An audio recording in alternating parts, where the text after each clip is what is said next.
scream cut through the marketplace like a blade through silk. Draven Ashwood froze mid-step, his hand still resting on the hilt of his sword, every muscle in his body locking into place. He had heard many sounds in his life as the Alpha King of Shadowmoon. Battle cries, victory howls, the low growl of enemies circling in the dark. But this was different. This was small. This was afraid. He turned toward the sound, his golden eyes scanning the crowded stalls of the northern market square. Merchants shouted prices. Children laughed near the bread carts. A cartwheel creaked somewhere close. Nothing seemed wrong. And yet his instincts, sharpened by years of war and loss, told him otherwise. Then he heard it again. A whimper. Soft. Broken. Coming from beneath the fruit cart just a few steps away. Draven moved quickly, his long black coat sweeping behind him, as he knelt down and looked beneath the wooden cart. There, pressed into the shadows, trembling against a stack of empty crates, was a small child, a wolf pup, barely old enough to walk properly in her human form, her tiny frame shaking with fear.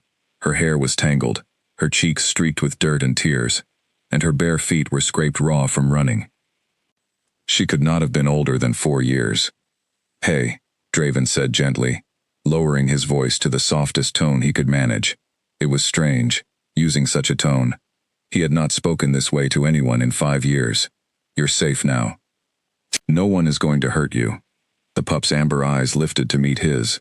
For a long moment, she only stared, as if trying to decide whether he was a threat or a shelter. Then, slowly, she crawled forward and reached out one small hand toward him. Draven's heart, a heart he had long believed to be made of stone, softened in an instant. He reached out and gently pulled her from beneath the cart, wrapping his coat around her small shoulders to shield her from the cold autumn wind. She did not resist. Instead, she pressed her face into his chest, her tiny fingers curling into the fabric of his shirt. And then she spoke. "You smell just like my mommy," the pup whispered. The words landed like thunder in Draven's mind. His entire body went still. The noise of the marketplace faded into a distant hum. His breath caught somewhere between his throat and his chest, refusing to move in either direction. "What did you say?" he asked, his voice barely above a whisper. The pup did not answer right away. She simply buried herself deeper into his coat, seeking warmth and safety, unaware of the storm she had just unleashed inside the man holding her. Draven closed his eyes and inhaled slowly, carefully, the way any wolf would when trying to catch a scent buried beneath layers of dust and fear and distance. And there it was, faint but unmistakable, a scent he had not smelled in 5 long years, a scent he had memorized down to its smallest details, back when he still believed he would spend the rest of his life beside the woman who carried it, Celine, his mate. The woman who had vanished from the kingdom 5 years ago without a single word, without a single trace, leaving behind nothing but rumors, whispers, and a wound in his chest that had never truly healed. He had searched for her in every province of Shadowmoon. He had sent trackers into the neighboring kingdoms. He had questioned merchants, healers, and travelers for any sign of her. And when nothing came of it, when years passed with no answer, he had forced himself to accept what everyone around him insisted was the truth, that she had left him, that she had chosen to disappear rather than remain his mate. He had built walls around his heart after that. He ruled with discipline and distance, earning a reputation as a king who trusted no one and softened for no one. His advisors respected him, his soldiers feared him, but no one, not a single soul in the kingdom, had seen him smile in 5 years. And now this, a small child, trembling in his arms, carrying a scent that should not exist unless Celine had been near her recently, unless Celine was somehow connected to her. Unless this child was somehow connected to him. "What is your name?" Draven asked, forcing his voice to remain calm, despite the storm raging beneath his ribs. The pup lifted her head slightly, studying him with cautious eyes. "Ren," she said softly. "Ren," he repeated, testing the name on his tongue. "That's a lovely name. Where is your mother, Ren? Can you tell me where she is?" At the mention of her mother, Ren's lower lip began to tremble, and fresh tears welled in her eyes. "I don't know," she whispered. "I was playing. And then there were loud voices, and I ran, and I couldn't find her." Her small body began to shake with sobs, and Draven immediately pulled her closer, rubbing gentle circles against her back the way he vaguely remembered his own mother doing for him when he was young and frightened. The marketplace around them had begun to notice the commotion. Whispers rippled through the crowd as merchants and travelers realized who was kneeling in the dirt, holding a crying child. "Your Majesty," one of the market guards said, hurrying forward with a look of concern. "Is everything all right?" Draven rose to his feet, lifting Ren with him, cradling her against his chest as if she weighed nothing at all. "Seal off this market square," he ordered, his tone shifting instantly from gentle to commanding. "No one leaves until I say otherwise. I want every merchant and every traveler questioned. Someone here knows this child, or knows where her mother might be." The guard's eyes widened, but he did not question the order. Within moments, soldiers began moving through the crowd, closing off the exits, calling for witnesses, searching for anyone who might recognize the small girl in the king's arms. Draven, meanwhile, could not stop staring down at Ren's face. Now that the panic had settled slightly, he could see it more clearly: the shape of her eyes, the curve of her cheekbones, even the small dimple that appeared when she frowned, features that felt unsettlingly, achingly familiar. He carried her toward his personal carriage at the edge of the square, ignoring the murmurs and stares of the gathered crowd. His advisor, Garrick, a tall man with graying hair and sharp eyes, rushed to meet him, clearly having been informed of the disturbance. "Your Majesty, what is the meaning of this?"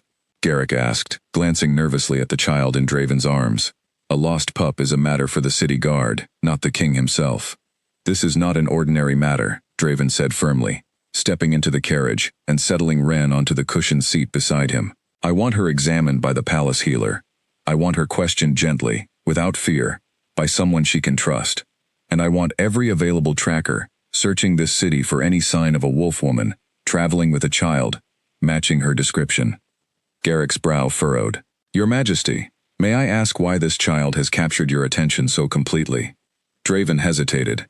He looked down at Ren, who had curled herself into a small ball against the seat, exhaustion finally overtaking her fear. Her breathing had slowed, her eyelids growing heavy.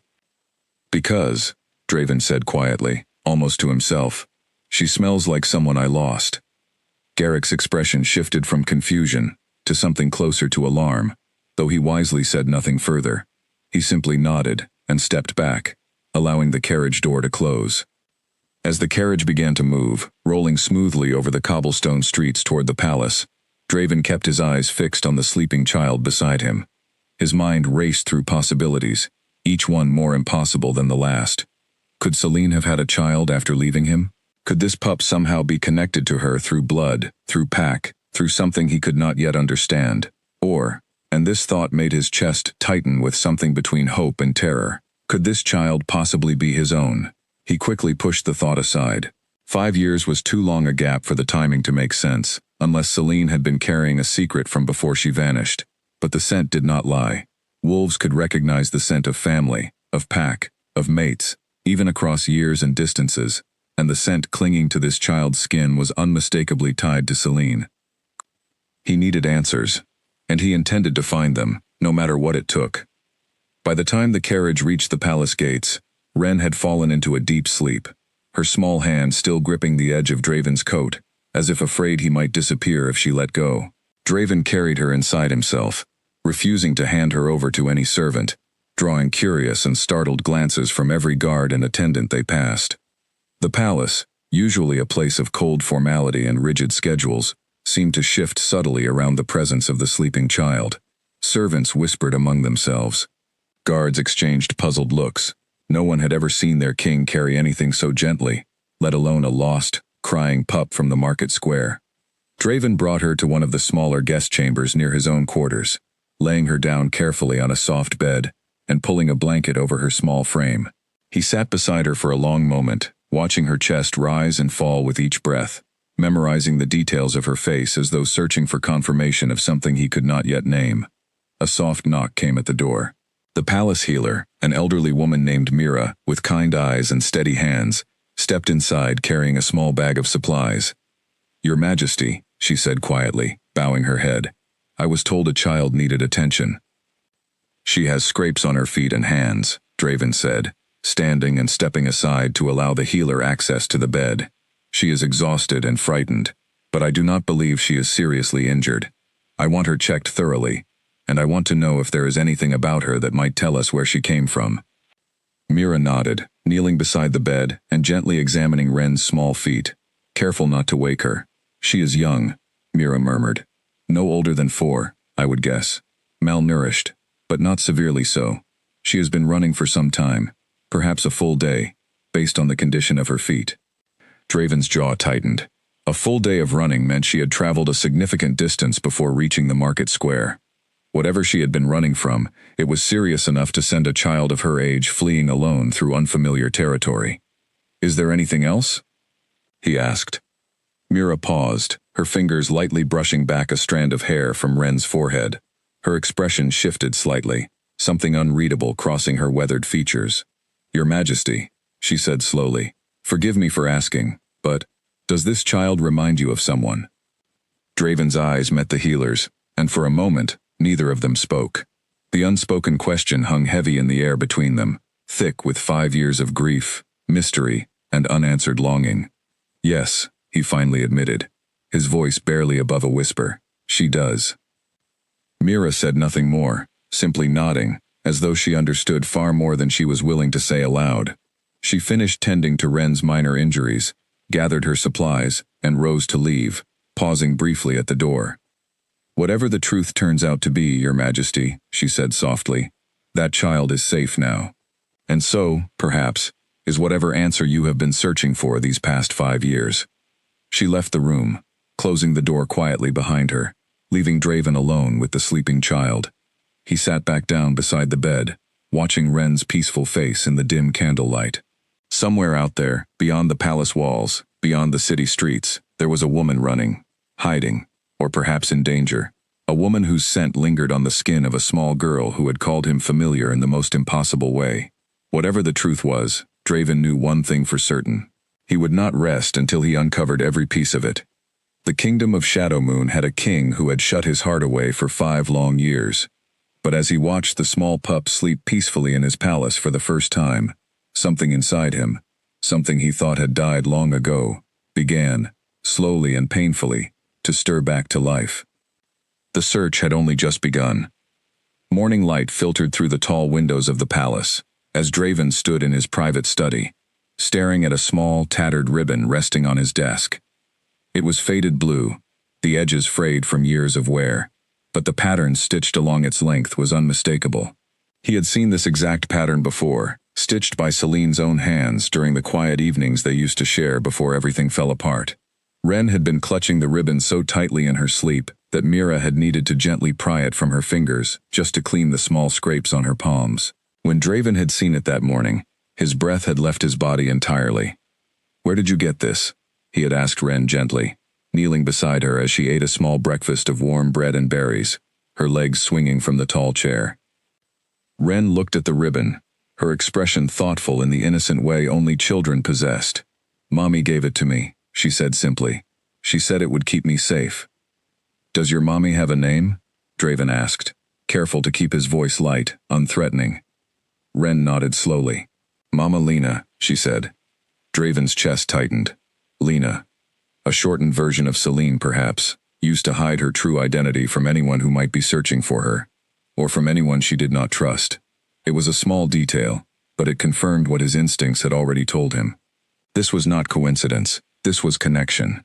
He gathered his most trusted advisors that same morning, Garrick, Mira, and Captain Callum, head of the palace guard, inside the war room, a chamber usually reserved for military strategy, now repurposed for an investigation of a very different kind. "I want a search organized immediately," Draven said, spreading a map of the kingdom across the long table. Ren was found in the northern market square, but Mira believes she had been running for at least a full day before that. That means her point of origin is likely somewhere within this radius. He traced a wide circle across the northern territories with his finger. Villages, forests, abandoned settlements, anywhere a woman might hide with a young child. Captain Callum studied the map carefully, his expression thoughtful. "That covers a significant amount of ground, Your Majesty. It could take weeks to search thoroughly." "Then we start today," Draven said firmly. "Send trackers into every village within that radius. I want descriptions of the woman circulated quietly. I do not want to cause panic or alert anyone who might mean her harm. Discretion is essential."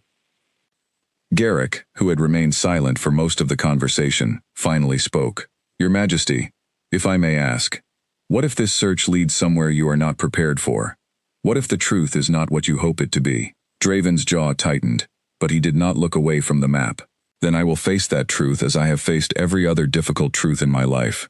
But I will not stop searching, simply because the answer might be painful. I owe her that much. I owe myself that much." The room fell silent for a moment before Callum nodded firmly. "I will lead the search personally, Your Majesty. You have my word we will move quickly and quietly." As the meeting concluded, and the advisors began to disperse, Mira lingered behind, waiting until the room had emptied before speaking. "Your Majesty," she said carefully, "there is something else I feel I should mention. While examining Wren yesterday, I noticed something unusual about her scent." Draven turned to face her fully. "What do you mean?" "It is faint," Mira explained, "but there are traces of a suppressant herb on her skin, one commonly used to mask a wolf's natural scent from trackers. It is not something a child would apply herself. Someone placed it on her, likely to help her avoid detection while she traveled." Draven's eyes narrowed. Someone was trying to hide her, or protect her. "Perhaps both," Mira said gently. "Whoever was caring for this child understood the dangers of being tracked.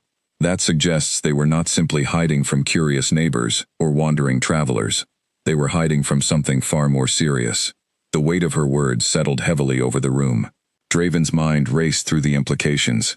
If Celine, or whoever this Mama Lena truly was, had been using suppressant herbs and living in hiding for years, it meant she had been running from a genuine threat, not abandoning him by choice, but perhaps fleeing something far beyond his understanding. "Thank you, Mira," he said quietly. "Please continue caring for Wren. I want her comfortable and safe while we search for answers." Mira nodded and left the room, leaving Draven alone with his thoughts and the worn blue ribbon still resting on the table before him.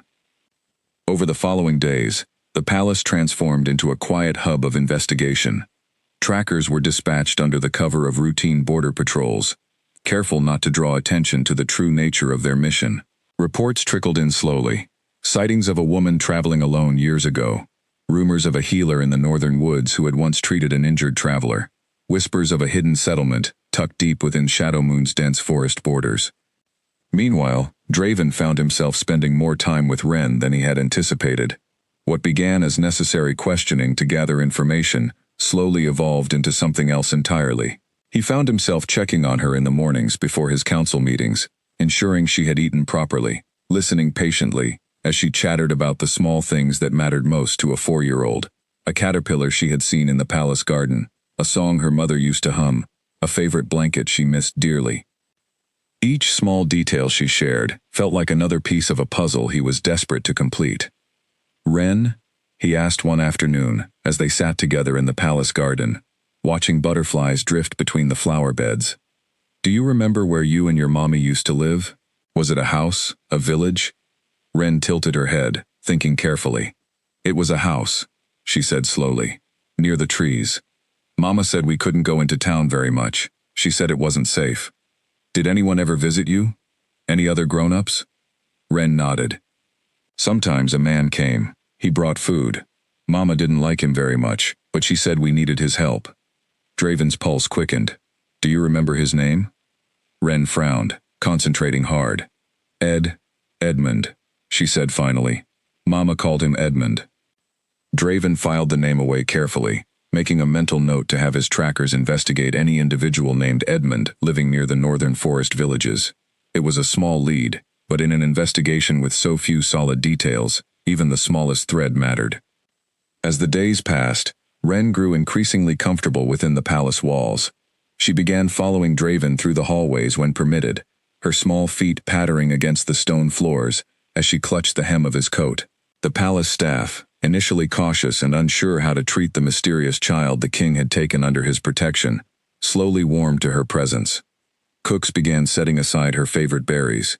Guards offered gentle smiles as she passed. Even Garrick, usually stern and formal, found himself softening slightly whenever she approached him with curious questions about his role in the kingdom. But not everyone within the palace welcomed the child's presence so warmly. Corin Ashwood, Draven's younger brother, watched the growing situation with narrowed eyes and a tightening sense of unease.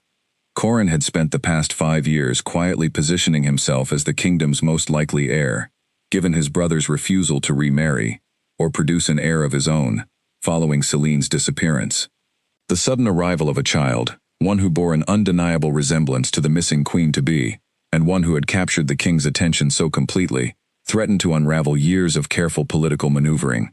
He said nothing outwardly, maintaining his usual composed demeanor during council meetings and public appearances. But privately, in the quiet corners of his own chambers, Corin began making arrangements of his own, reaching out to contacts who owed him favors, gathering information, and preparing for the possibility that this small pup might become a very serious problem.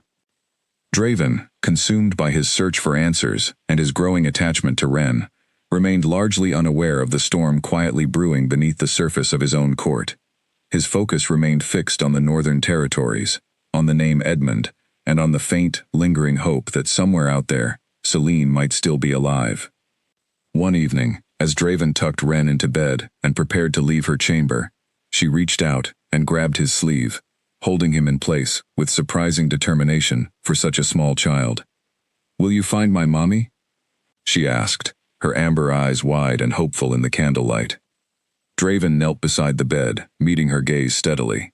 "I promise you," he said softly, "I will not stop searching until I find her, whatever it takes." Ren smiled sleepily, releasing his sleeve and settling back into her pillow, comforted by his words.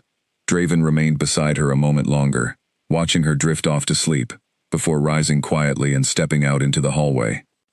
As he walked back toward his own chambers, his mind already racing ahead to the next steps of the investigation, he did not notice the shadow that lingered near the far end of the corridor, watching him with calculating eyes, before disappearing silently into the darkness. The search for Celine had only just begun, but so, unknowingly, had a far more dangerous game, one being played quietly within the very walls Draven called home. Captain Callum returned to the palace 6 days later, mud-splattered and weary from travel, but with news that made Draven rise immediately from his chair the moment the words left the captain's mouth. "We found a healer, Your Majesty," Callum said, standing at attention despite his obvious exhaustion. "An elderly woman, living at the edge of the northern forest, near the village of Thornfield. She remembers treating an injured wolf-woman several years ago, one who matched the description you provided." Draven's heart pounded against his ribs. "Take me to her, now. Your Majesty, it is a full day's ride." "Then we leave within the hour," Draven said, already moving toward the door to gather his traveling cloak. Within the hour, a small group departed the palace grounds, Draven, Callum, and 2 trusted guards, moving quickly and quietly toward the northern forest, under the cover of a light morning mist. Draven had left Ren in Mira's careful hands, promising the small pup he would return soon, and hopefully, with news of her mother. The journey was long and largely silent, each member of the group lost in their own thoughts as the palace gave way to open countryside, and the countryside eventually gave way to the dense, shadowed trees of the northern forest. By the time they arrived at the small, isolated cottage on the forest's edge, the sun had begun its slow descent toward the horizon, casting long golden shadows across the mossy ground. The healer, a small woman with silver hair and sharp, knowing eyes, greeted them at her door, without any apparent surprise, as though she had somehow expected their arrival. "Your Majesty," she said, bowing slightly, "I imagine you are here about the woman I once treated." "You remember her clearly?" Draven asked, unable to hide the urgency in his voice. The healer nodded, gesturing for them to step inside her small, herb-filled cottage. "It has been many years, but a case like hers is not easily forgotten. She arrived at my door late one night, injured and exhausted, carrying very little with her. She refused to tell me her full story, but I could see the fear in her eyes. She was running from something, and running hard." Draven's throat tightened. "Was she alone?" "At first, yes," the healer said, settling into a worn wooden chair near her fireplace. "But she remained in this area for several months while she recovered, staying in a small abandoned cottage nearby. It was during that time, if my memory serves correctly, that she gave birth." The room seemed to spin slightly around Draven. "She had a child here?" In this forest? A daughter, the healer confirmed. A beautiful little thing, though I only saw her a handful of times before the mother moved on. The woman was always careful, always cautious. She rarely left the cottage during daylight hours, and she never spoke of her past, no matter how gently I tried to ask. Did she ever mention a name? Anyone she was hiding from? The healer's expression grew troubled. Not directly, but I remember one night, she was gripped by fever, speaking in her sleep. She kept repeating a name, over and over, as though warning herself never to trust it again. Draven leaned forward, his entire body tense with anticipation. What name? The healer met his eyes steadily. Corin. The word landed like a physical blow. Draven felt the air leave his lungs entirely, his mind refusing, for a brief moment, to accept what he had just heard. Corin, his own brother, the man who had stood beside him through years of grief, who had offered comfort and support during the darkest days following Celine's disappearance. Are you certain? Draven asked, his voice barely steady. I heard it clearly, more than once, the healer said. I did not understand its significance at the time. I assumed it was simply the name of someone from her past who had wronged her. I had no way of knowing it might belong to someone within your own court. Draven sat back, his thoughts racing violently in every direction. If Celine had been fleeing from Corin, it meant her disappearance had never been a simple act of abandonment. It meant something far more sinister had occurred 5 years ago. Something involving his own brother. Someone he had trusted completely. Did she ever say where she intended to go after leaving this area? Callum asked, stepping forward to continue the questioning, as Draven struggled to process the revelation. The healer shook her head slowly. She was very secretive about her plans, but I do recall her mentioning a village hidden deeper within the forest, one populated by wolves who had chosen to abandon their pack affiliations entirely. A place where identities could be reshaped, where no one asked questions about the past. I believe it is sometimes called Hollow Creek, though I cannot say for certain if it still exists or where exactly it might be located. Draven rose to his feet, forcing himself to focus despite the storm of emotions churning inside him. Thank you, he said to the healer, his voice steadier than he felt. You have given me more than you realize. As they prepared to leave the cottage and begin the journey toward locating this hidden village, the healer placed a gentle hand on Draven's arm, stopping him briefly at the door. Your Majesty, she said softly, whatever truth you uncover, I hope you find peace within it. That woman carried a great deal of pain in her heart. If her daughter has found her way to you, perhaps it is fate finally offering a chance at healing. Draven nodded silently, unable to trust his voice, before stepping out into the cooling evening air. The ride back toward the palace was even more silent than the journey out, each member of the group processing the weight of what they had learned. Draven's mind replayed years of memories with Corin, searching desperately for any sign, any clue he might have missed. Had his brother always harbored resentment toward Celine? Had there been tension between them that Draven, blinded by his own happiness, had simply failed to notice? He remembered small moments now with painful clarity. Corin's forced smiles during family gatherings, his occasional sharp comments about Celine's influence over Draven's decisions, his quiet insistence that Draven focus more on kingdom matters and less on personal affairs. At the time, Draven had dismissed these moments as simple sibling tension, nothing more than the natural friction between brothers. Now, they felt like warning signs he had tragically ignored. By the time they arrived back at the palace, night had fully descended, and Draven immediately sought out Ren, needing to see her, to reassure himself that she remained safe within these walls despite the dangerous truth he had just uncovered. He found her asleep in her chamber, Mira sitting quietly nearby, keeping watch as promised. Draven approached the bed carefully, watching Ren's peaceful face in the dim candlelight, his heart aching with a mixture of protectiveness and fury. If Corin had truly driven Celine away, had forced her into years of hiding and hardship, Draven intended to uncover every detail of the betrayal, no matter what it cost him. Your Majesty, Mira whispered, rising from her chair as he entered. What did you learn? Draven hesitated, unsure how much he should share, even with someone he trusted as deeply as Mira. But he knew he needed allies now, more than ever. People who could help him navigate the dangerous path ahead, without alerting Corin to his suspicions. I learned that this search is far more complicated than I originally believed, he said quietly. And I learned that I can no longer trust everyone within my own court. Mira's expression grew serious. What do you need from me, Your Majesty? Discretion, Draven said firmly. And your continued care for Ren. She cannot know the danger that may be circling closer to her. Not yet. Not until I understand the full scope of what we are dealing with. Mira nodded solemnly. You have my word. Draven remained beside Ren's bed for a long while after Mira excused herself, watching the small girl sleep peacefully, unaware of the storm gathering around her. He thought of Celine, alone and frightened, fleeing through the forest while carrying an unborn child, running from a threat within his own family that she likely knew he would never have believed at the time. Guilt settled heavily in his chest, mixing with a fierce, protective anger he had not felt in years. He had failed Celine once, whether through blindness or misplaced trust. He would not fail her again. Rising quietly from his chair, Draven made his way to his study, where he began drafting careful instructions for Callum, orders to investigate Corin's activities over the past 5 years.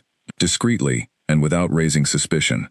He needed proof before he could act, evidence solid enough to confront his brother without triggering further danger to Ren, to Celine, or to the stability of the kingdom itself.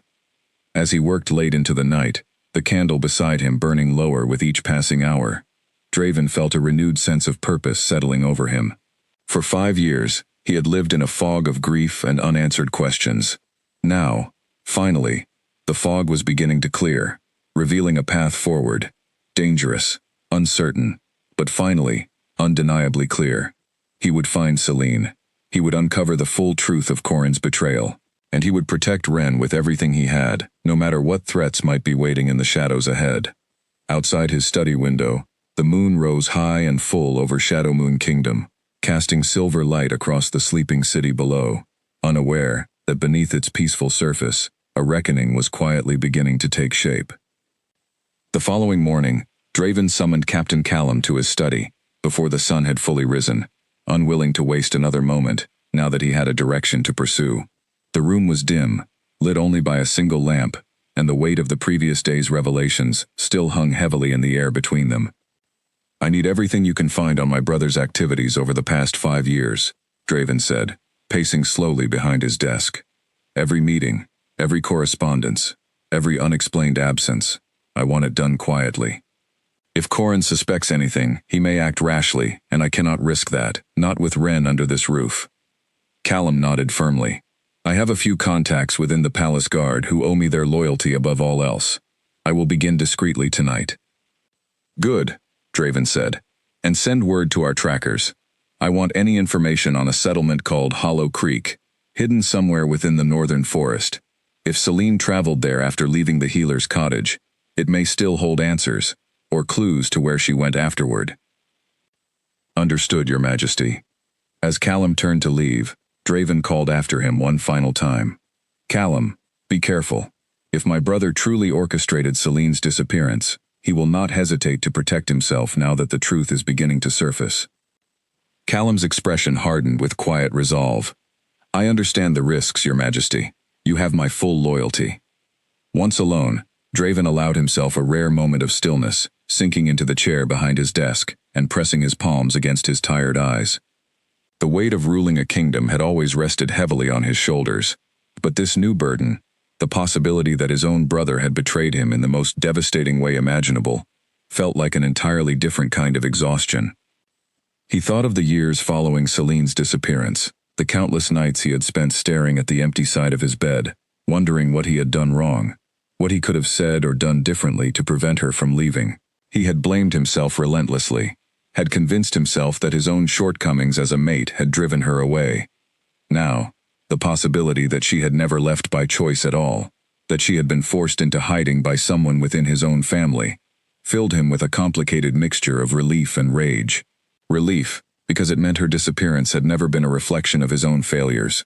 Rage, because someone he had trusted completely had allowed him to suffer needlessly for 5 long years while knowing the truth. A soft knock at his study door pulled him from his thoughts. Enter, he called. The door opened to reveal Ren, still in her nightgown, clutching a small stuffed rabbit Mira had gifted her during her first days at the palace. Her amber eyes were wide and curious as she peered into the study. Ren, Draven said, his expression softening immediately, despite the heaviness still lingering in his chest. "You're awake early."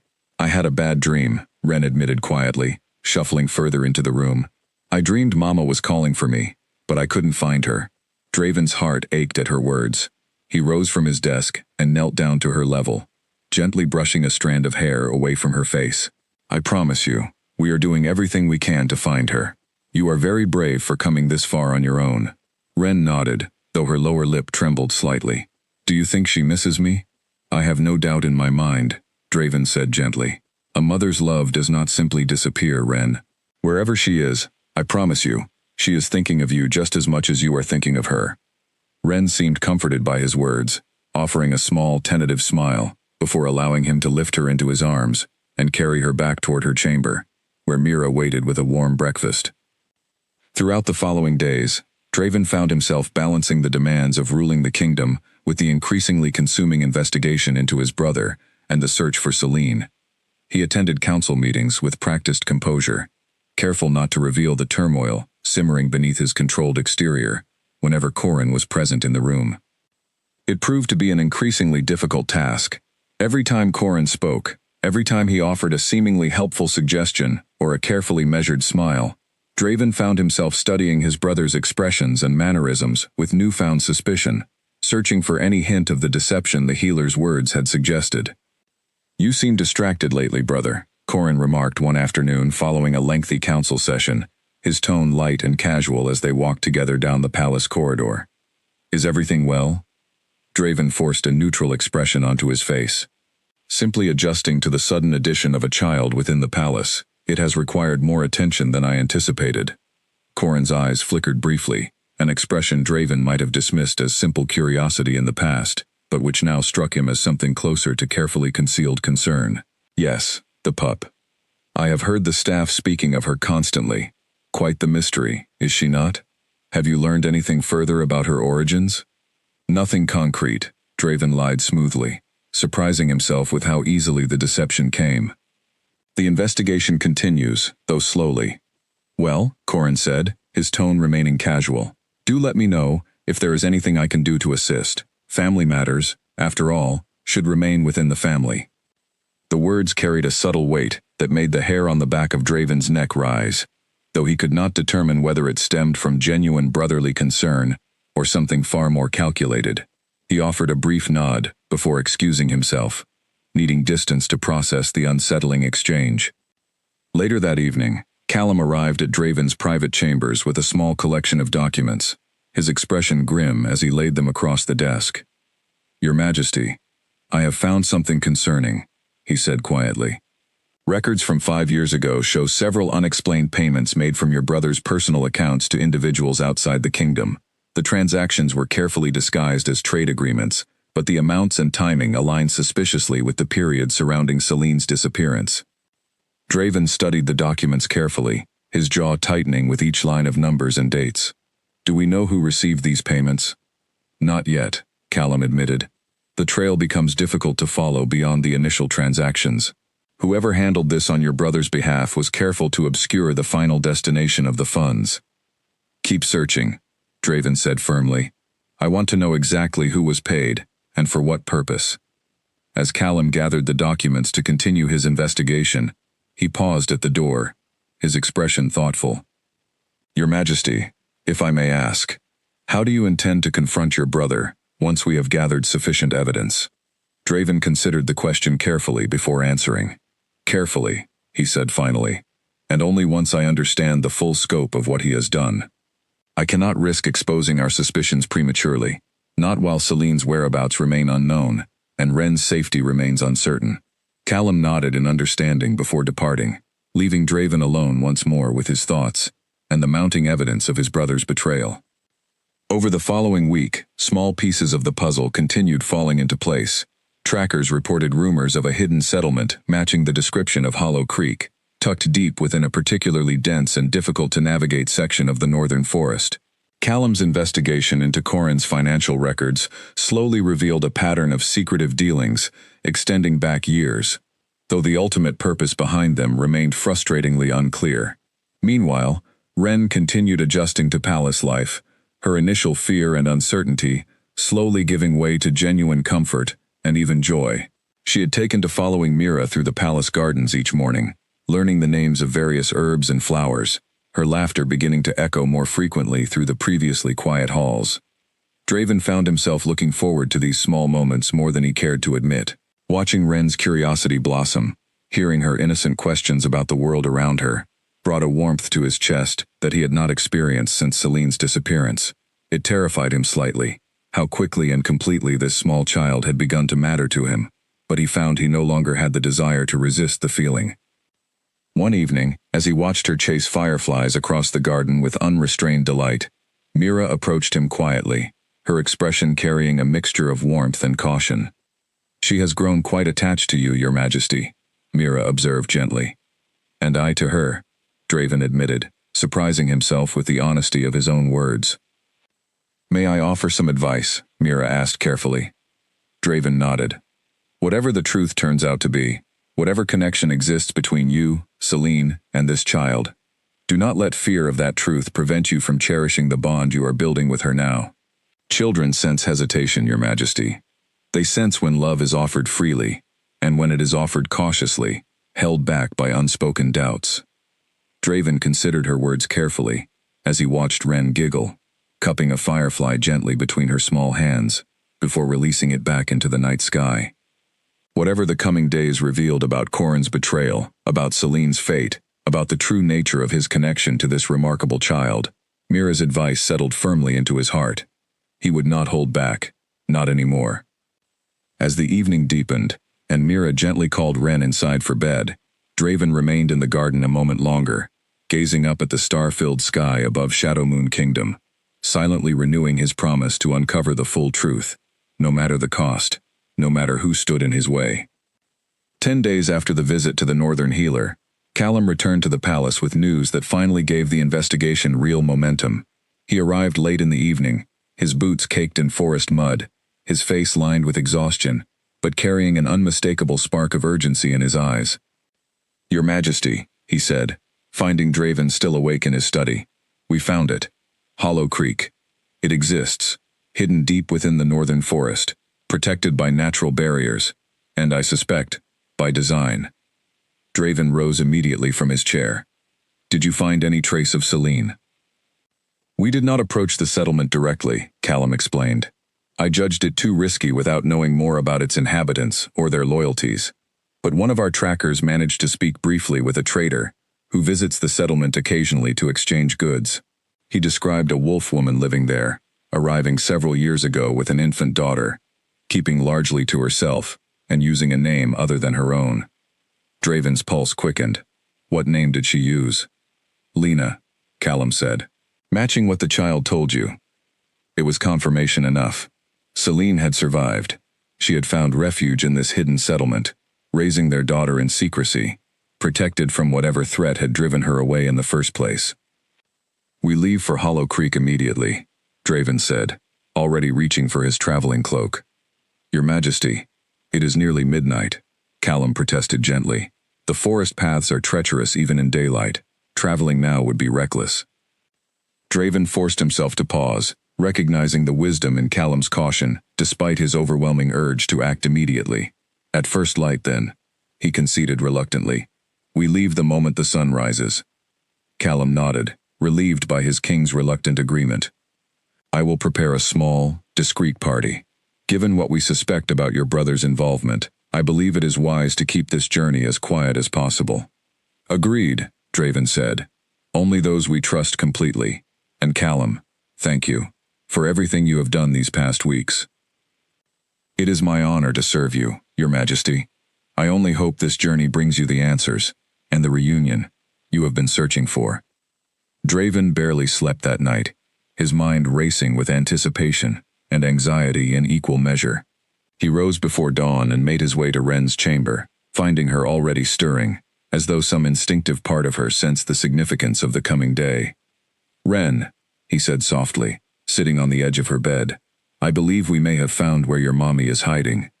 Wren's eyes widened immediately, sleep forgotten entirely. "Really? Are you going to bring her home?" "I am going to try my very best," Draven promised. But I need you to stay here with Mira while I go. It could be dangerous, and I need to know you are safe." Ren's face fell slightly with disappointment, but she nodded understanding beyond her years. "You'll bring her back to me?" "I will do everything in my power," Draven said, pressing a gentle kiss to the top of her head before rising to prepare for the journey ahead. The small traveling party departed the palace, just as the first rays of sunlight broke over the horizon, moving quickly and quietly through the awakening city streets, before disappearing into the countryside beyond. Draven, Callum, and 3 carefully selected guards rode hard toward the northern forest, driven by a shared sense of urgency that left little room for conversation along the way. By mid-afternoon, they reached the edge of the dense forest region, where Hollow Creek was rumored to be hidden. The trees here grew thick and ancient, their canopies blocking much of the sunlight and casting the forest floor into perpetual shadow. Callum led the way, following the faint trail markers his trackers had identified during their earlier scouting mission. "We should proceed on foot from here," Callum advised, dismounting and securing his horse to a nearby tree. "The paths ahead are too narrow and uneven for the horses to navigate safely."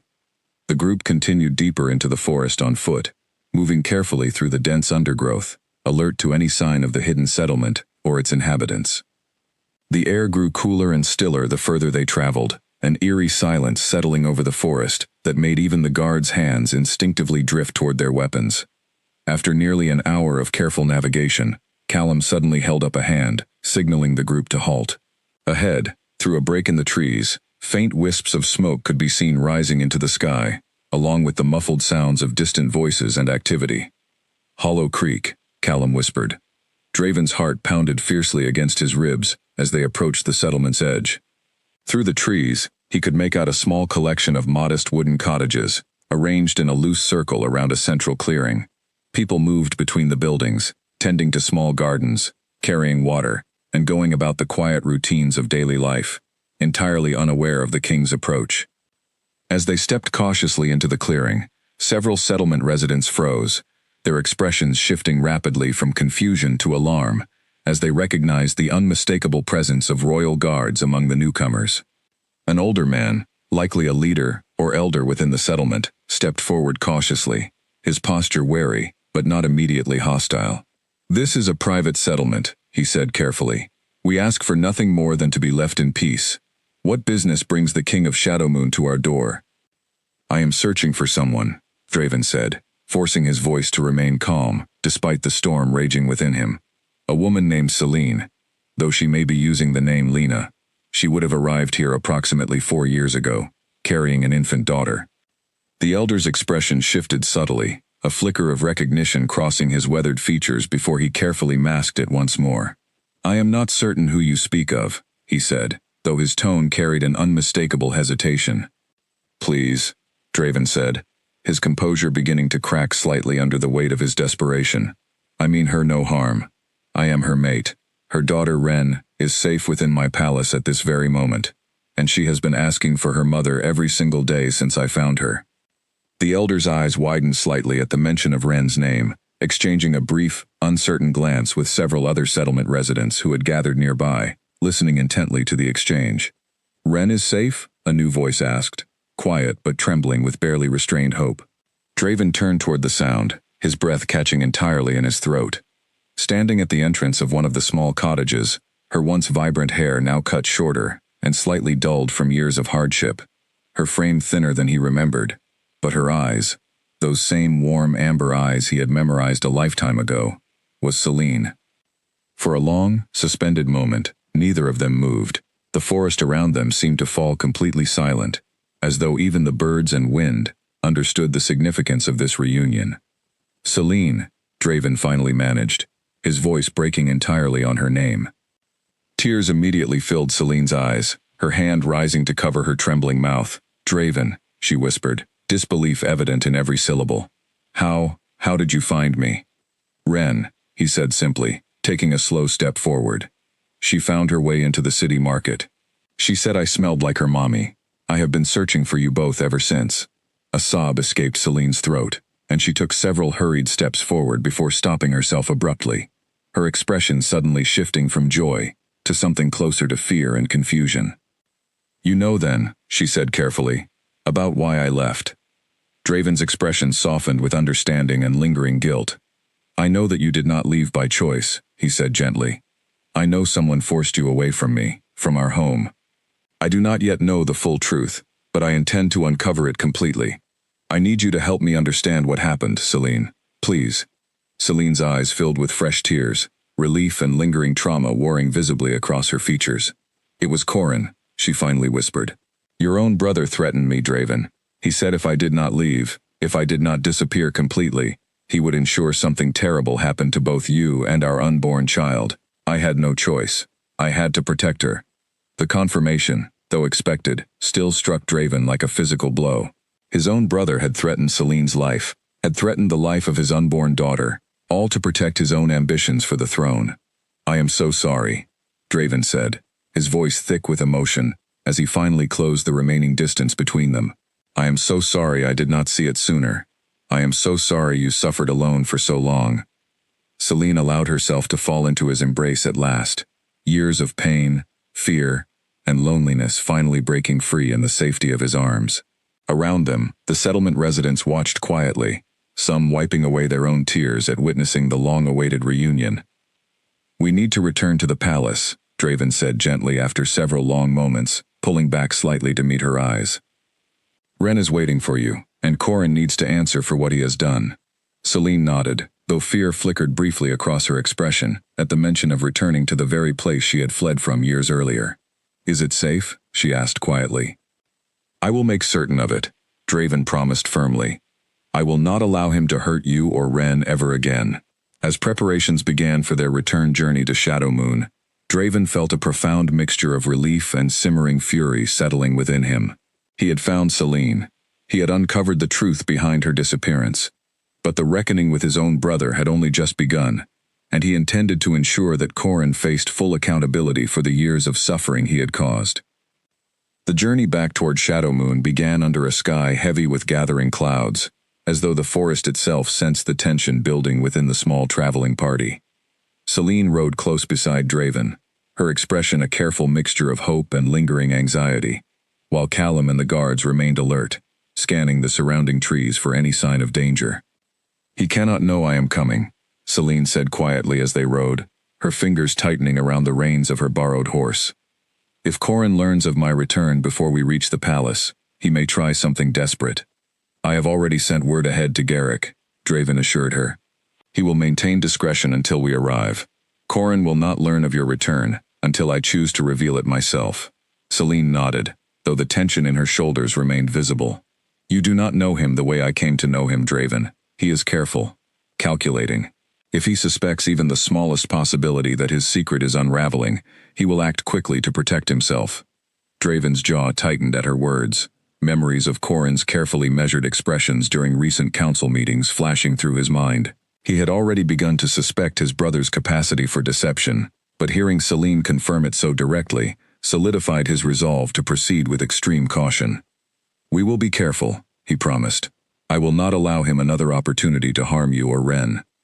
As they continued their journey, Celine gradually shared more details of what had happened 5 years earlier, the night Corin had confronted her privately, threatening violence against Draven and their unborn child unless she disappeared completely and permanently from their lives. She described the terror of that encounter, the desperate decision she had been forced to make within mere hours, fleeing into the night, with nothing but the clothes on her back, and the ribbon Draven had once given her as a token of his devotion. I wanted to tell you, she said, her voice trembling slightly. I wanted to warn you about what he truly was, but he made it clear that any attempt to expose him would result in immediate consequences for you both. I could not risk it. I had to protect our child above everything else, even if it meant losing you. Draven reached across the space between their horses, taking her hand gently in his own. You made the only choice you could have made under those circumstances, he said firmly. None of this blame belongs to you, Celine. It belongs entirely to Corin, and he will answer for every moment of suffering he has caused. They continued riding through the afternoon and into the early evening, the forest gradually giving way to familiar countryside as they drew closer to the palace. As dusk began to settle over the landscape, Callum suddenly raised a hand, signaling the group to slow their pace. Riders ahead, he said quietly, his eyes narrowing as he studied the distant road. Draven followed his gaze, spotting a small group of mounted figures blocking the path ahead, their posture suggesting they were waiting deliberately, rather than simply passing through. As the traveling party drew closer, Draven recognized the lead rider's insignia, soldiers under Corrin's personal command, not the standard palace guard. They should not be here, Draven murmured, his hand instinctively moving toward the hilt of his sword. This road is not part of Corrin's usual patrol routes. He knows, Celine whispered, fear evident in her voice. Somehow, he already knows. The lead rider approached slowly, his expression carefully neutral, despite the obvious tension radiating from the small standoff. Your Majesty, he said, bowing his head respectfully. Prince Corrin sends his regards and requests your presence at the palace immediately. He mentioned urgent matters requiring your attention. Draven studied the man carefully, searching for any sign of deception or hidden intent. What urgent matters? He asked evenly. I was not informed of the details, Your Majesty. Only instructed to escort you back with haste. Draven exchanged a brief, meaningful glance with Callum, both men clearly recognizing the situation for what it likely was. An attempt by Corrin to separate Draven from Celine, or perhaps to intercept them entirely, before they could reach the safety of the palace. We will return at our own pace, Draven said firmly, his tone leaving no room for argument. Inform my brother I will meet with him once I have concluded my current business. The lead rider hesitated, clearly uncertain how to proceed, given such a direct refusal from his king. After a tense moment, he nodded stiffly. As you wish, Your Majesty, he said, though his expression suggested he intended to report this exchange back to Corrin immediately. As the group of riders departed, disappearing back down the road toward the palace, Callum turned to Draven, with visible concern. Your Majesty, if that was indeed sent by your brother, he likely already suspects something has changed. We should move quickly, but carefully. He may attempt something more direct, if he believes his position is genuinely threatened. Agreed, Draven said, his expression hardening with renewed determination. We take the longer route through the eastern fields. It will delay our arrival, but it will also avoid any further interception attempts. The group adjusted their course accordingly, moving off the main road and cutting through open farmland as darkness continued to settle over the kingdom. Celine remained close beside Draven throughout the remainder of the journey, her earlier fear gradually tempered by the protective presence of the king and his loyal guards surrounding her. Thank you, she said quietly at one point, as they paused briefly to rest the horses near a small stream. For believing me. For coming to find me at all, after everything that happened. Draven turned to face her fully, his expression softening, despite the tension of their circumstances. I never stopped believing in you, Celine. Even during the darkest days, some part of me refused to accept that you had simply abandoned everything we shared. I only wish I had uncovered the truth sooner, so you would not have suffered alone for so long. Celine offered a small, tearful smile. We found our way back to each other eventually. That has to count for something. It counts for everything, Draven said softly, reaching up to gently brush away a stray tear from her cheek.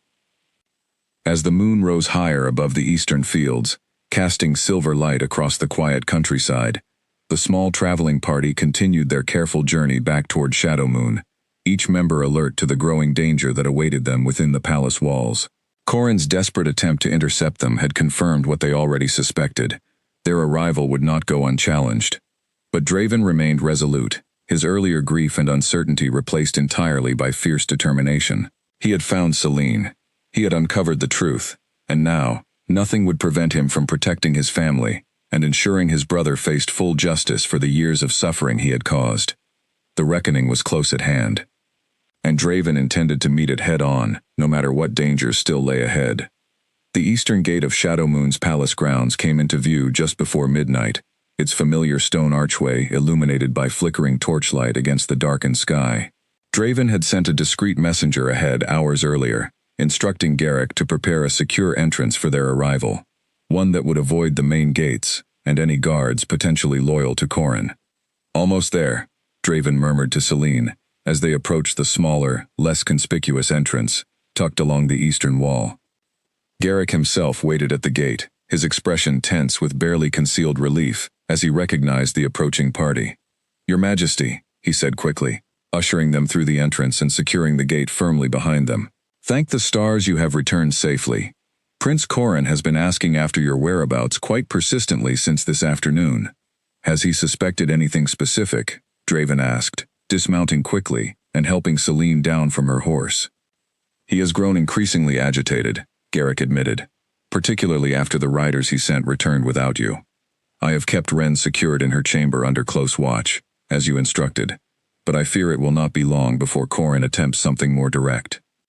Celine's grip on Draven's arm tightened at the mention of her daughter's name. "Please," she said urgently. "I need to see her." Draven nodded immediately, understanding the desperate longing evident in her voice after years of forced separation. "Take us to her," he instructed Garrick. They moved quickly and quietly through the palace's less traveled corridors, avoiding the main hallways where they might encounter unwanted attention. As they approached Ren's chamber, Celine's pace quickened involuntarily, years of grief and longing propelling her forward despite her obvious exhaustion from the day's journey. Mira opened the chamber door before they even reached it, having apparently sensed their approach. Her eyes widened with emotion as she took in Celine's presence beside Draven.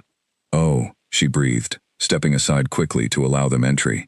"She has been asking for you constantly, my lady." Celine rushed into the room, finding Ren curled beneath her blankets, restless but not yet fully asleep. The moment Ren's eyes opened and recognized the figure standing in her doorway, she let out a joyful cry, scrambling from her bed and running directly into her mother's waiting arms. "Mommy," Ren sobbed, burying her face into Celine's shoulder as her mother lifted her effortlessly, holding her impossibly close. "My darling girl," Celine whispered, tears streaming freely down her face as she pressed kisses into Ren's hair. "I am so sorry. I am so sorry I lost you. I have been searching everywhere, terrified something terrible had happened. I found the king," Ren said between hiccuping sobs, pulling back slightly to look between her mother and Draven with wide, wondering eyes. "He smelled just like you. I knew he would help me find you." Celine glanced up at Draven, fresh tears filling her eyes, as she took in the sight of their small family finally reunited after years of forced separation. Draven stepped closer, gently wrapping his arms around both of them, the three of them standing together in a tight embrace that seemed to finally begin healing years of accumulated pain and loss. The tender moment was interrupted by the sound of hurried footsteps approaching from the corridor outside. Garrick, who had remained near the doorway keeping watch, turned sharply as the footsteps grew closer, his hand instinctively moving toward the small dagger he kept concealed within his robes. The door burst open moments later, revealing Corin standing in the threshold, his expression carrying a mixture of forced surprise and barely concealed alarm as his eyes landed on Celine standing within the chamber. "Celine," he said, his voice carefully controlled despite the visible tension in his posture. "How unexpected." The room fell into immediate, heavy silence. Celine instinctively pulled Ren closer against her chest, her earlier joy replaced entirely by cold, guarded fear at the sight of the man who had once threatened her life and forced her into years of hiding. Draven stepped forward deliberately, positioning himself protectively between his family and his brother. "Corin," he said, his voice deceptively calm despite the fury simmering just beneath the surface. "I believe you and I have a great deal to discuss." Corin's eyes flickered rapidly between Draven, Celine, and Ren, clearly attempting to calculate his next move within the sudden, unexpected shift in circumstances. "I do not understand," he said carefully. "This woman, surely you recognize the danger of harboring someone with no verified identity within the palace, brother. For all we know, she could be." "Do not," Draven interrupted sharply, his voice hardening into something far more dangerous. "Insult my intelligence by pretending you do not recognize Celine standing before you. I know the truth, Corin. I know what you did 5 years ago. I know the threats you made against her life, and against the life of our unborn child." Corin's carefully maintained composure finally began to crack, his expression shifting rapidly from feigned confusion to something closer to genuine panic. "Draven, whatever you believe you know, I assure you there has been some terrible misunderstanding." "There is no misunderstanding," Celine said suddenly, her voice trembling but resolute as she stepped forward slightly, still holding Ren protectively against her. "I remember everything, Corin. Every word you said to me that night, every threat you made against Draven's life if I did not disappear completely. Corin's jaw tightened, his eyes darting briefly toward the door, as though calculating the possibility of escape. Garrick, sensing the shift in tension, moved quietly to block the exit, his hand resting firmly on the hilt of his own weapon. "You have nowhere to run, Corin," Draven said quietly, his tone carrying a dangerous edge that silenced any remaining protest his brother might have attempted. "Your financial records, your secretive payments, the testimony of the healer who cared for Celine, and now Celine's own account of what transpired that night. The evidence against you is substantial and growing by the day." Corin's shoulders slumped slightly, the weight of the accumulated evidence finally settling over him as he recognized the futility of continued denial. "You do not understand the position you placed me in," he said finally, his voice tight with a mixture of resentment and desperation. "You were always the favored son, Draven, the rightful heir. I spent my entire life standing in your shadow, watching you receive everything I ever wanted for myself. When Celine became pregnant, when I realized an heir born of your union would permanently eliminate any possibility of my own claim to the throne. So you threatened an innocent woman's life," Draven finished, his voice shaking with barely restrained fury. "You threatened the life of an unborn child, my daughter, simply to protect your own ambitions." "I never intended to actually harm you," Corin insisted weakly. "I only needed her gone. I needed time to secure my position before—" "Enough," Draven said sharply, cutting off his brother's attempted justification entirely. "Nothing you say now will excuse the years of suffering you have caused. Celine lived in hiding, in fear, raising our daughter alone, believing she could never return home because of your threats. That suffering cannot be undone with excuses about ambition and jealousy." Corin's expression hardened slightly, his earlier panic giving way to something colder and more calculating. "What do you intend to do then, brother? Execute me? Imprison me? Consider carefully how such actions might appear to the kingdom, to the court that has long respected my position alongside yours." "I intend," Draven said firmly, "to ensure you face full justice for your crimes, regardless of how it appears to anyone watching. You will be stripped of your title, your position within this court, and any claim you might have believed you held to this throne. You will answer formally before the full council for your actions, and you will face whatever consequences that judgment demands." Corin's face paled considerably at the pronouncement, understanding fully that his brother's decision was final and non-negotiable.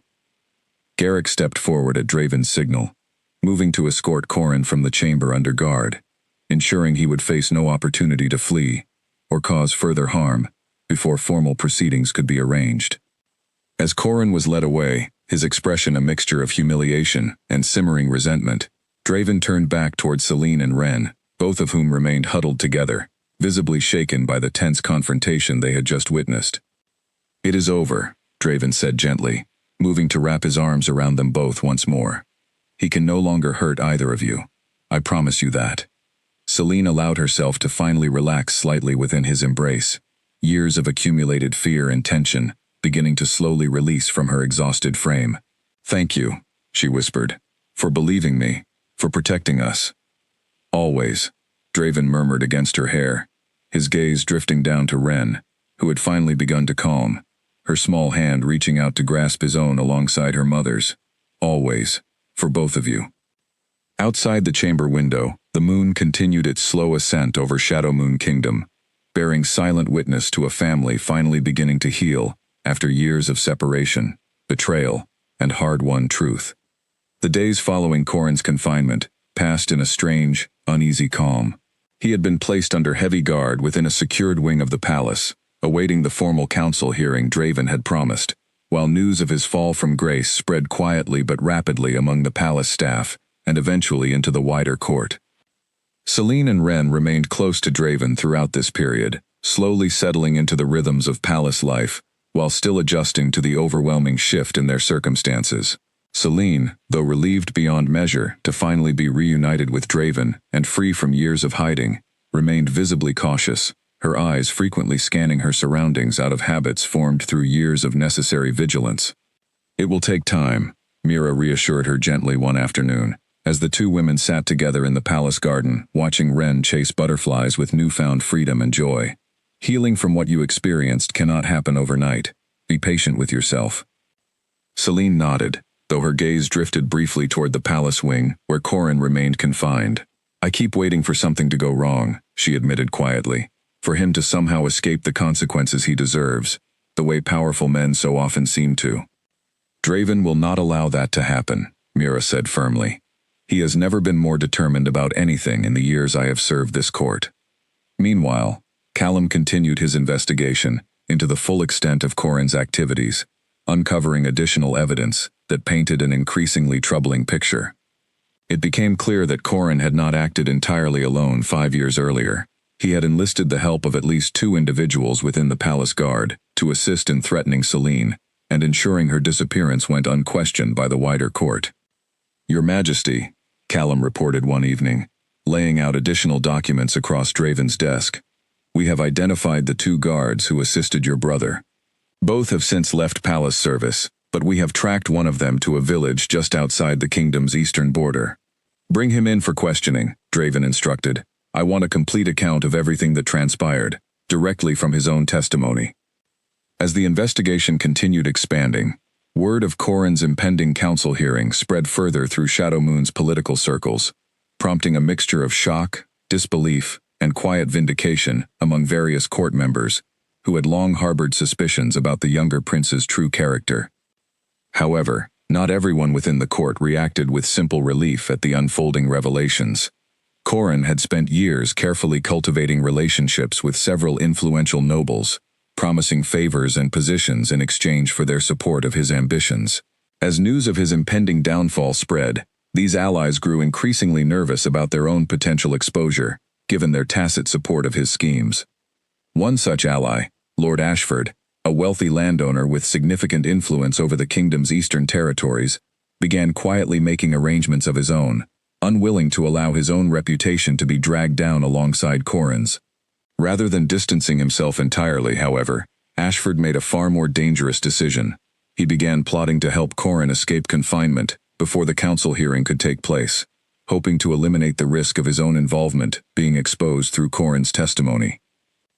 Draven, consumed by the demands of managing the investigation alongside his ongoing responsibilities as king, remained largely unaware of this new, more dangerous threat, quietly taking shape beyond the palace walls.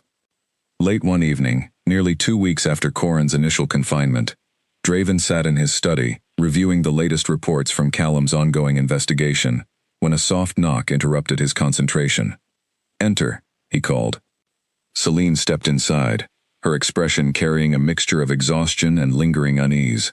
I could not sleep, she admitted, settling into the chair across from his desk. I keep thinking about everything that happened, wondering if we have truly considered every angle of danger. Draven set aside his documents, giving her his full attention. What troubles you specifically? Corrin's allies, Celine said carefully. During my time in hiding, I heard rumors, fragments of information from travelers passing through Hollow Creek, about certain nobles who supported Corrin's ambitions rather quietly.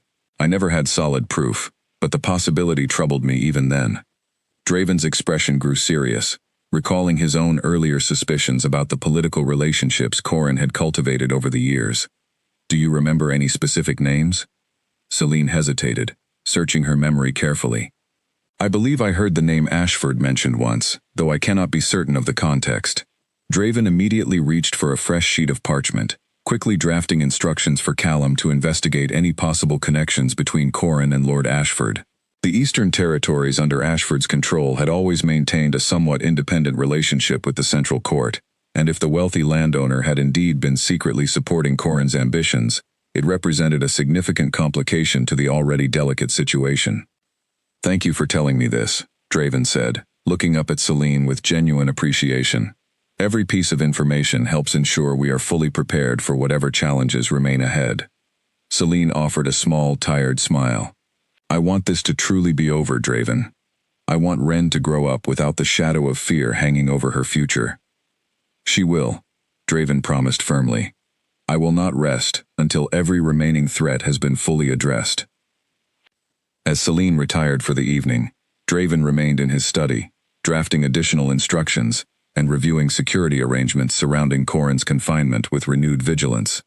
Something in Celine's words had unsettled him deeply, reinforcing an instinctive sense that the danger surrounding his family had not yet been fully neutralized. His instincts, as it turned out, were entirely correct. 2 nights later, under the cover of a heavy autumn storm that muffled sound and obscured visibility across the palace grounds, a small group of armed men moved quietly toward the secured wing, where Corin remained confined.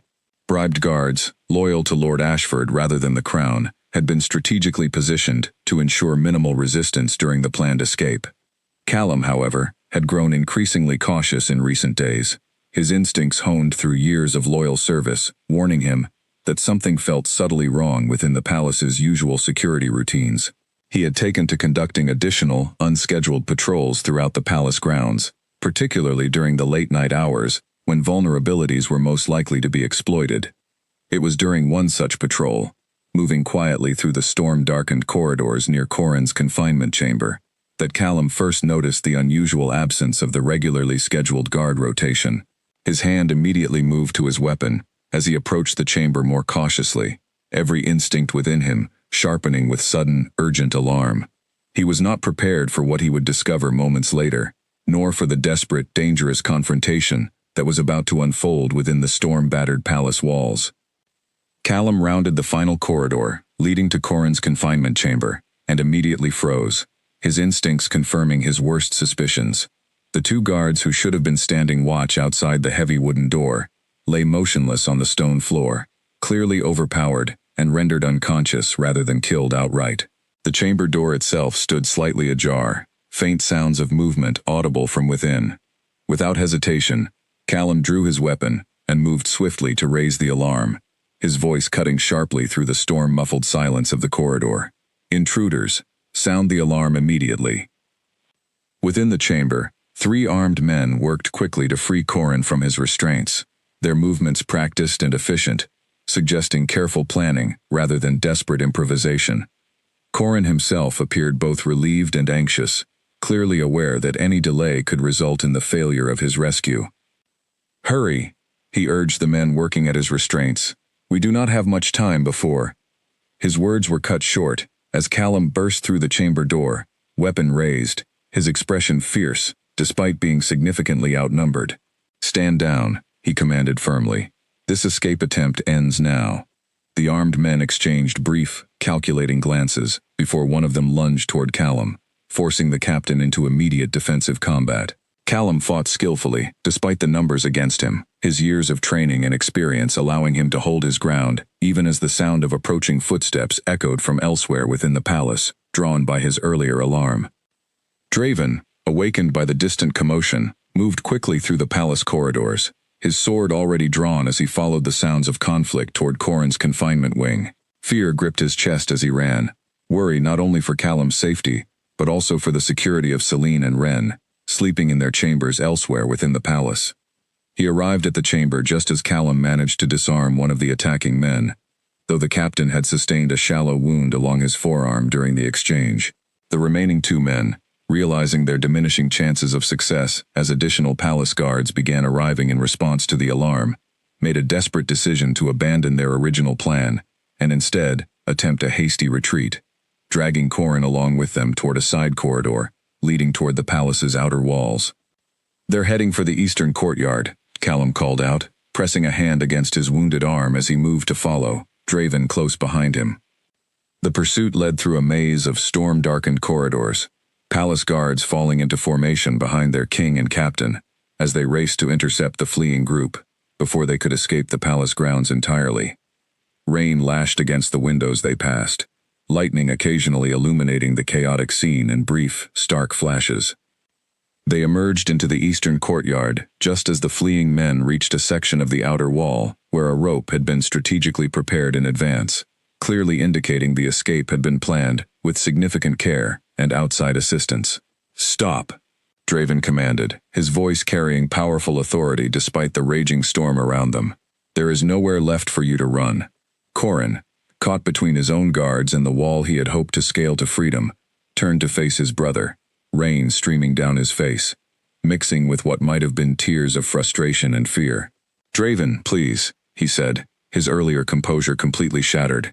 "I never meant for things to progress this far. I only wanted—" "You wanted my throne," Draven finished coldly, stepping forward with his sword still raised. though he had no true intention of using it against his own brother, unless absolutely necessary. You wanted it badly enough to threaten innocent lives, to orchestrate my daughter's early years in fear and hiding, and now to attempt escape rather than face rightful justice for your actions. The remaining armed men, recognizing the hopelessness of their situation as more palace guards continued flooding into the courtyard, slowly lowered their weapons and raised their hands in surrender. Corin, left with no remaining allies or escape options, sank slightly against the stone wall behind him, his expression finally crumbling into genuine, unguarded despair. "What happens now?" he asked quietly, his voice barely audible above the continuing storm. "Now," Draven said firmly, gesturing for the guards to secure his brother once more, this time with significantly increased security measures, "you face the full consequences of tonight's actions, in addition to everything else you have already been accused of. Your attempted escape only confirms your guilt beyond any remaining doubt."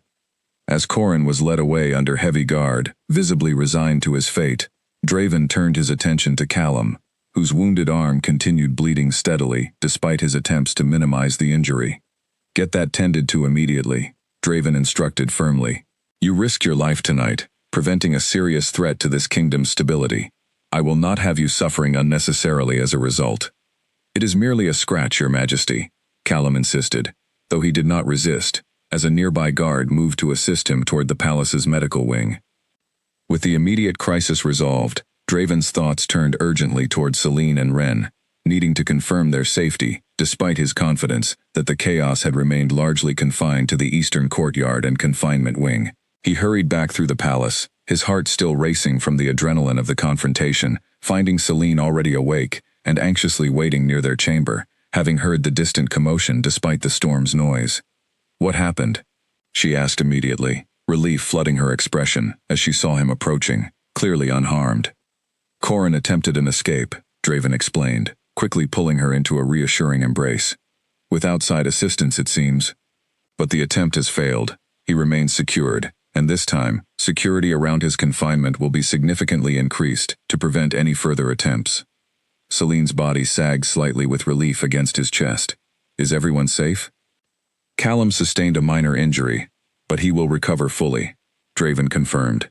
"Everyone else remains unharmed. You and Ren were never in direct danger tonight."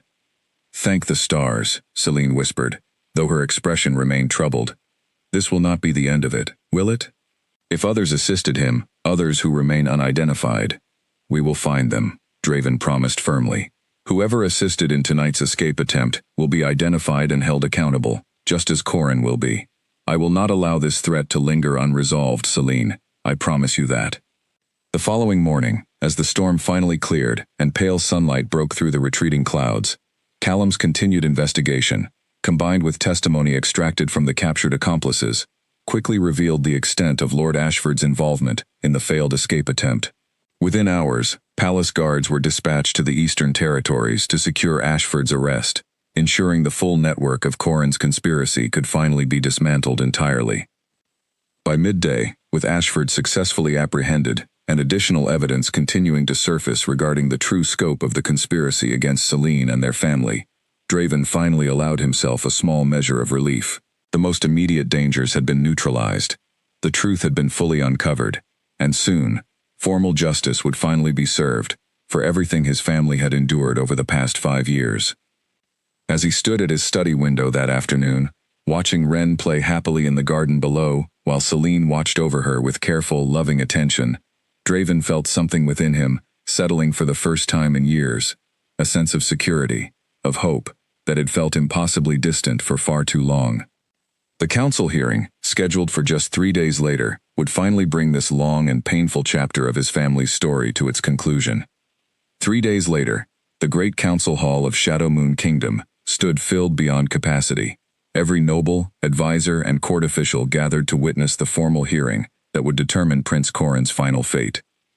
Word of his crimes, his failed escape attempt, and the extensive conspiracy involving Lord Ashford had spread rapidly throughout the kingdom, drawing intense interest and no small amount of shock from every corner of Shadowmoon's political circles. Draven sat at the head of the council table, his expression composed and authoritative despite the personal weight of the proceedings about to unfold. Celine sat beside him, dressed in fine palace attire that had been carefully prepared for her posture steady and dignified, despite the lingering nervousness evident in her tightly clasped hands. Ren remained safely in Mira's care within the palace nursery, shielded from the formal proceedings deemed unsuitable for a child so young. Corin was brought before the council under heavy guard, his once proud bearing now visibly diminished by weeks of confinement and the crushing weight of his exposed crimes. He stood silently as Garrick, serving as the council's formal representative, began reading the extensive list of charges against him: conspiracy, threats against the royal family, orchestrating the forced exile of Celine, and the attempted unlawful escape from lawful confinement. Prince Corin Ashwood, Garrick's voice rang clearly through the silent hall. You stand accused of grave crimes against the crown, and against your own family. How do you answer these charges? Corin remained silent for a long moment, his eyes briefly meeting Draven's across the crowded hall, before dropping toward the floor. I do not deny the charges, he finally said, his voice hollow and resigned. I acted out of jealousy and desperate ambition. I threatened an innocent woman's life. I forced her into years of hiding and hardship. I attempted to deceive my own brother, and this entire court for years. There is no justification I can offer that would excuse these actions. A murmur rippled through the assembled council members at his unexpected admission, though Draven remained unmoved, his expression carefully neutral as he studied his brother's broken posture. Given your admission, Garrick continued formally, the council will now determine appropriate consequences for your crimes, taking into account both the severity of your actions and any mitigating circumstances you wish to present. Corin shook his head slowly. I have nothing further to offer in my defense. I accept whatever judgment this council deems appropriate. The council deliberated for nearly an hour, weighing the extensive evidence presented, including testimony from Celine herself, documentation of Corin's financial dealings, and detailed accounts of the failed escape attempt involving Lord Ashford's assistance.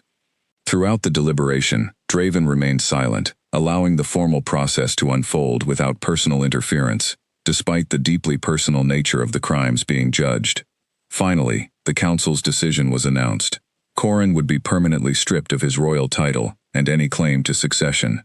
He would be exiled from Shadowmoon Kingdom entirely, forbidden from ever returning under penalty of formal imprisonment, and his substantial personal assets would be seized to compensate for the years of hardship endured by Celine and Ren during their forced exile.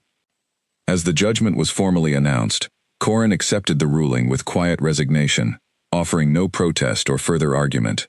Before being led from the hall to begin preparations for his permanent exile, he turned one final time toward Draven, his expression carrying a complicated mixture of regret and lingering, unresolved bitterness.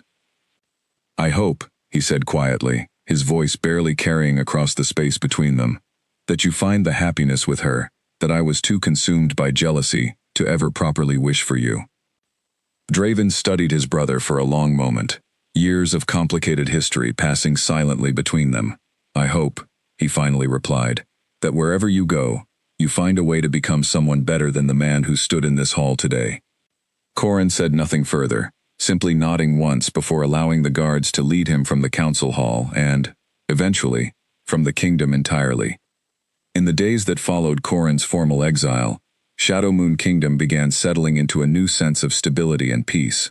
Draven, freed finally from the shadow of his brother's betrayal and the years of unanswered grief surrounding Celine's disappearance, threw himself into rebuilding not only his kingdom's political stability, but also the personal life he had long believed lost to him forever. Celine, gradually shedding the protective vigilance that had defined her years in hiding, began slowly reclaiming her rightful place within the palace and the wider court. The nobles and advisors who had once known her years earlier welcomed her return with genuine warmth, many expressing quiet shame at how completely they had accepted her disappearance, without deeper questioning at the time. Ren, meanwhile, flourished within the security and love now surrounding her from both parents. Her early fear and uncertainty gradually faded, replaced by the confident, joyful curiosity natural to a child, finally free from the shadow of hiding and danger. She spent her days exploring the palace gardens, learning from Mira's gentle wisdom, and basking in the attention of a father who found himself utterly captivated by every small moment of her childhood he had missed during the years of separation. One crisp autumn evening, several weeks after Corin's exile, Draven arranged a quiet, private ceremony within the palace gardens, surrounded only by their closest and most trusted allies, Garrick, Callum, Mira, and a small handful of loyal court members, who had remained steadfast throughout the entire ordeal. Beneath a canopy of golden autumn leaves, Draven and Selene formally renewed the mating bond that had been so cruelly interrupted 5 years earlier, this time with their daughter standing proudly beside them, her small hand clasped tightly within her mother's own. 5 years ago, Draven said, his voice carrying clearly across the small, intimate gathering, I lost the woman I loved most in this world, though I did not understand the true circumstances of that loss until recently. Today, I stand before all of you, with both her and our remarkable daughter finally restored to me, and I intend never to take a single moment of this happiness for granted again. Selene, tears of joy rather than sorrow shining in her eyes, took his hands firmly within her own. For 5 years I dreamed of this moment, though I feared it might never come. Thank you, Draven, for never truly giving up on finding the truth, even when everyone around you insisted otherwise. As the small ceremony concluded, Ren giggled delightedly as her father lifted her into his arms, spinning her gently as the golden evening light filtered through the garden's autumn canopy.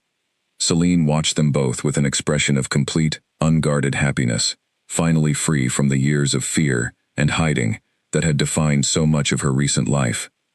Later that evening, as the celebration continued quietly among their small circle of trusted friends and allies, Draven found a private moment to steal away with Selene toward a quiet corner of the garden, away from the gathered guests. Do you think we can finally leave the past behind us? Selene asked softly, leaning gently against his shoulder as they watched the stars begin emerging across the darkening sky. I believe, Draven said, wrapping his arms securely around her, that the past has finally given way to something far better. We have each other. We have Ren. And we have an entire future ahead of us to build together, free from the shadows that once threatened to keep us apart forever.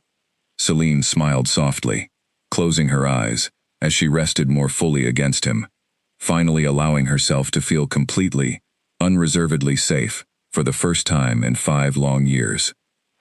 Nearby, Ren had fallen asleep in Mira's gentle care, exhausted from the day's celebrations, her small face peaceful and content, in a way that spoke volumes about the security and love now surrounding her. The little pup who had once whimpered beneath a market cart, alone and frightened, had finally found her way home, bringing with her not only the truth that had been hidden for 5 painful years, but also the restoration of a family that had once seemed permanently, tragically broken. As the last golden light of autumn faded into the peaceful darkness of evening over Shadowmoon Kingdom, Draven Ashwood, once known only as a cold and guarded Alpha King, stood finally whole once more, surrounded by the family he had feared forever lost, and ready, at last, to embrace the happiness that had been waiting patiently for him to find his way back to it.